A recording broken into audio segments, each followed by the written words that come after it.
নমস্কার বন্ধুরা, আপনারা সবাই কেমন আছেন? আমি খুব ভালো আছি। আজ এসেছি ওটসের খিচুড়ির রেসিপি নিয়ে। অনেকেই আমার কাছে এটা জানতে চেয়েছিলেন, তাই তাদের জন্য শেয়ার করছি। প্রথমেই ওটস আর মসুর ডাল আমি সমান সমান পরিমাণে নিয়েছি।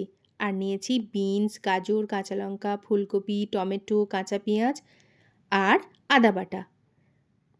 এরপর প্রথমেই গ্যাসে কড়াই গরম বসিয়ে তাতে অল্প একটু সর্ষের তেল দিয়েছি আর তাতে দিয়েছি পেঁয়াজ। তেল কিন্তু একদম কম দেবেন, কারণ ওটসের এই খিচুড়িটা একদম একটা হেলদি রেসিপি, তাই তেল যত কম দেওয়া যায় ততই ভালো। এরপর পেঁয়াজটা একটু ভাজা ভাজা হয়ে গেলে আদা বাটা, জিরে গুঁড়ো, হলুদ গুঁড়ো এগুলো সব দিয়ে দেব এবং সব মিশিয়ে একটু সময় নিয়ে কষিয়ে নেব। এই যে তেল তো একদমই কম, তাই কষাতে একটু অসুবিধা হচ্ছিল, তাই আমি একটু অল্প জল যোগ করে মশলাটাকে কষাচ্ছিলাম। এই দেখুন, এরপর কিছুটা কষানো হয়ে গেলে তাতে আমি টমেটো কুচিটা দিয়ে দিলাম। এরপর টমেটো কুচিটা 2 মিনিট নাড়াচাড়া করে একটু নরম করে নেব। নরম হলেই তাতে ওই কেটে রাখা সবজিগুলো দিয়ে দেব।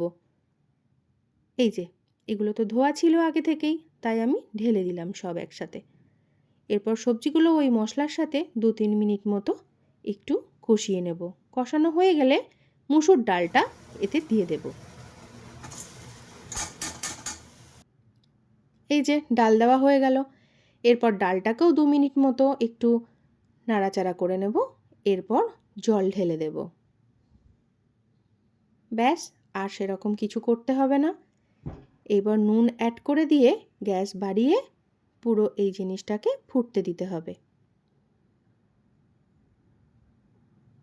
এই যে ফুটে উঠেছে এবং হাফ ডাল সিদ্ধও হয়ে গেছে। এই অবস্থায় আমি ওটসটা মিশিয়ে দিলাম। মিশিয়ে দিতেই দেখলাম একটু জল দিতে হবে, তাই আমি একটু জলও অ্যাড করলাম। এই যে তারপর 7 থেকে 10 মিনিট ফুটতে দিয়েছিলাম। এই যে ফুটে উঠেছে এবং সম্পূর্ণটা সুন্দরভাবে সিদ্ধ হয়ে গেছে।